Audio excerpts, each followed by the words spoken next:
الحمد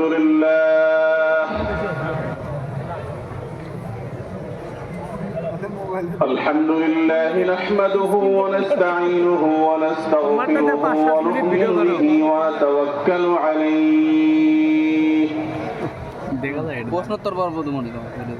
ونعوذ بالله من شرور أنفسنا ومن سيئات أعمالنا من يهده الله فلا مضل له ومن يضلله فلا هادي له وأشهد أن لا إله إلا الله وحده لا شريك له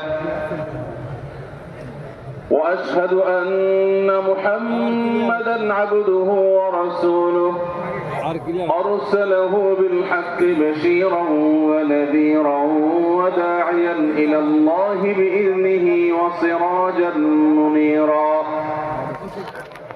أما بعد فقد قال الله تبارك وتعالى في كلامه المجيد وفرقانه الحميد أعوذ بالله من الشيطان الرجيم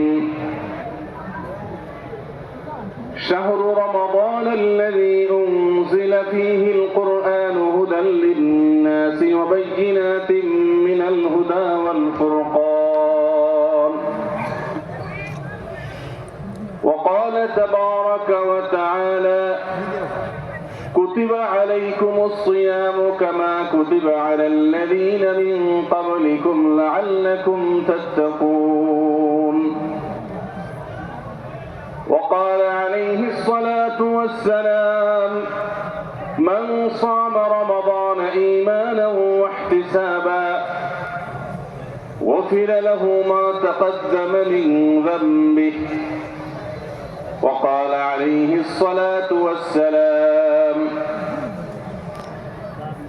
من لم يدع قول الزور والعمل به فليس لله حاجة أن يدع طعامه وشرابه বাংলাদেশের ঐতিহ্যবাহী জেলা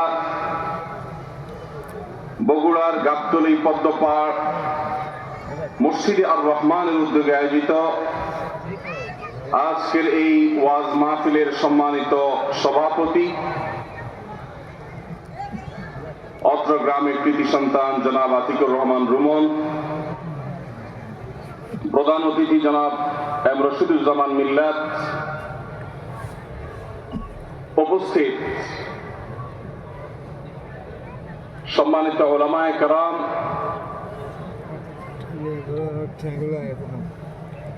অত্র এলাকার মান্যগণ্য মুরব্বিয়ানে আযম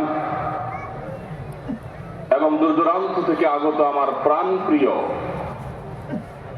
কোরআন এবং হাদিস প্রেমী ভাইয়েরা, পর্দার আড়ালে থাকা আমার মা ও বোনেরা, আল্লাহ রাব্বুল আলামিন আজকে এই মোবারক মাহফিলে আমাদের আসা, আমাদের বসা, আজকের এই মাহফিলে এসে কোরআন এবং হাদিসের কথা শোনা, আমাদের সব কার্যক্রমকে কবুল এবং মঞ্জুর ফরমান। প্রিয় ভাইরা,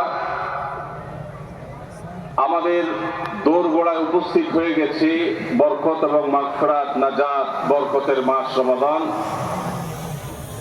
এই রমজান মাসের ফজিলত, এর মর্যাদা, এর তাৎপর্য, এর মাহাত্ম্য রমজানের আগে থেকেই আমাদেরকে রপ্ত করতে হবে। রমজান আসার আগে থেকেই যদি আমরা রমজান মাসের গুরুত্ব, এই মাসের তাৎপর্য, এই মাসের করণীয়, এ মাস সংক্রান্ত মাসাইল গুলো জানতে পারি, তাহলে আমাদের রমাদান কোরআন এবং হাদিসের আলোকে আমরা সাথে পারবো। আমাদের রমাদান সাধনা সার্থক হবে, আমাদের রমাদান সফলভাবে আমরা পালন করতে পারবো ইনশাআল্লাহ। তারই ধারাবাহিকতায় আজ আপনাদের সামনে আমি যে বিষয়ে কথা বলতে চাই সেটি হলো মাহে রমাদানের করণীয় আমল সমূহ। আল্লাহ রাব্বুল আলামিন ঈমানদারদের প্রতি অনেক বড় অনুগ্রহ করেছেন। বছরের 11 মাস একজন ঈমানদার জান্নাত প্রত্যাশী মানুষ জান্নাতের পথে এগিয়ে যাওয়ার জন্য যে পরিমাণ নেক আমল, যে পরিমাণ ইবাদত, যে পরিমাণ তাকওয়ার চর্চা করার কথা, শয়তানের প্ররোচনার কারণে, আমাদের ঈমানের দুর্বলতার কারণে, নানা কারণে সেটাতে আমরা পিছিয়ে থাকি। বছরের 11 মাস আমল এবং ইবাদতে আমাদের যে ঘাটতি হয়, আমরা যতটুকু পিছিয়ে থাকি, যতটুকু অভাব এবং শূন্যতা সৃষ্টি হয়, সারা বছরে আমল এবং ইবাদতের ঘাটতিকে পুষিয়ে নেওয়ার জন্য আল্লাহ রাব্বুল আলামিন দুটি বৃহৎ ইবাদতের মৌসুম দিয়েছেন আমাদেরকে। তার সবচেয়ে বড় মৌসুম আমাদের দোরগোড়ায় উপস্থিত, সেটি হলো রমজান মাস। আরেকটি ইবাদতের মৌসুম আছে বছরে, দ্বিতীয় বৃহত্তর ইবাদতের মৌসুম, যে সম্পর্কে আমাদের সমাজে খুব একটা জানাশোনাও নাই, সেটা হলো জিলহজের প্রথম 10 দিন, ইবাদতের আরেকটি মৌসুম। একজন ব্যবসায়ী যেরকম তার ব্যবসার লাভ লস পুষিয়ে নেওয়ার জন্য, অন্য সময়ের ঘাটতি পুষিয়ে নেওয়ার জন্য তাকে যেরকম কিছু সিজনকে কাজে লাগাতে হয়, তার যেরকম কিছু সিজন আছে, মৌসুম আছে, ঠিক একইভাবে একজন ঈমানদার মুসলমানের ইবাদতের ঘাটতি পোষাবার মৌসুমের নাম হলো রমজান মাস। প্রিয় ভাইরা আমার, এই রমজান মাস পাওয়ার পরও যদি কেউ 11 মাসের ইবাদতের ঘাটতি পুষিয়ে নিতে না পারে, এই রমজান মাস পাওয়ার পরও যদি কেউ আল্লাহর কাছ থেকে নিজের মাগফিরাত আদায় করে নিতে না পারে, আমাদের নানা অপরাধ, গুনাহ, পাপাচারের কারণে হয়তো জাহান্নামীদের তালিকায় আমাদের নাম চলে গেছে, সেই নাম কাটাবার সবচেয়ে সুবর্ণ সুযোগ আমাদের দোরগোড়ায় উপস্থিত রমজান মাস।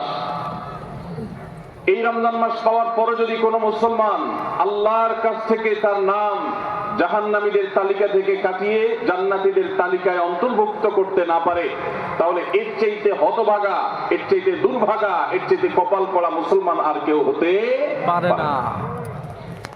প্রিয় ভাইরা আমার, জীবনে আল্লাহ তাআলা আমাদেরকে অনেক রমজান মাস দিয়েছেন। আল্লাহ নবী সাল্লাল্লাহু আলাইহি সাল্লাম খোদ তার জীবনে তিনি রমজান পেয়েছেন সাকুল্যে 8টা। দ্বিতীয় হিজরিতে আল্লাহ রাব্বুল আলামিন রমজানের রোজা ফরজ করেছেন। 10ম হিজরিতে আল্লাহ তাআলা তাকে দুনিয়া থেকে নিয়ে গেছেন। তাহলে সাকুল্যে সর্বোচ্চ 8টা রমজান পেয়েছেন আমাদের নবীজি সাল্লাল্লাহু আলাইহি সাল্লাম। কয়টা রমজান পেয়েছেন? 8টা। আজ গাবতলীর এই মাহফিলে আমরা যারা উপস্থিত আছি, আমাদের এখানে এমন বহু মানুষ আছেন যে তার জীবনে 40, 50, 60টা পর্যন্ত রমজান মাস পেয়েছেন। ঠিক না বেঠিক? সাহাবীদের অনেকে তাদের জীবনে মাত্র একবার রমজান পেয়েছেন।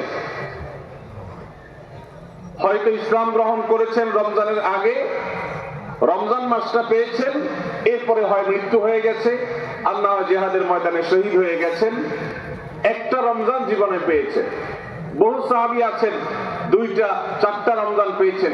অনেক সাহাবী আছেন জীবনে একটা রমজানও পান নাই, ইসলাম গ্রহণ করেছেন, এরপরে আল্লাহর রাহে জিহাদে শামিল হয়েছেন, রমজান আসার আগেই দুনিয়া থেকে চলে গেছেন। তাহলে আমরা যারা জন্মসূত্রে মুসলমান, তাদের যার যত বছর বয়স তিনি ততগুলো রমজান পেয়েছি। সাহাবীরা যেখানে মাত্র জীবনে 2, 4, 6টা, 8টা, 10টা রমজান পেয়ে তারা জান্নাত প্রাপ্তির দৌড়ে এগিয়ে গেছেন, আমরা জন্মসূত্রে মুসলমান হয়েও জীবনে 40, 50টি রমজান পাওয়ার পরও আমরা অনেকেই জান্নাত প্রাপ্তির দৌড়ে এগিয়ে যেতে পারি নাই। এর চেয়ে বড় দুর্ভাগ্যের বিষয় আর কিছু হতে পারে না। ভাইরা আমার, এই জন্য আসন্ন রমাদান আর কয়েকদিনের মধ্যে যে রমজান শুরু হতে যাচ্ছে, আসুন এইবারের রমজান সম্পর্কে একটা সংকল্প করি, শপথ করি। এই রমজান জীবনের অন্য 10টি রমজানের মতো কাটাবো না। এই রমজানকে আমি ব্যতিক্রম, সম্পূর্ণ ভিন্নতর, সম্পূর্ণ আমল এবং ইবাদত এবং তাকওয়া চর্চার মধ্য দিয়ে আল্লাহর মাগফিরাত নাজাত নিজের করে নেওয়ার মধ্য দিয়ে আমার এই রমজানকে আমি সার্থক করার চেষ্টা করবো ইনশাআল্লাহ।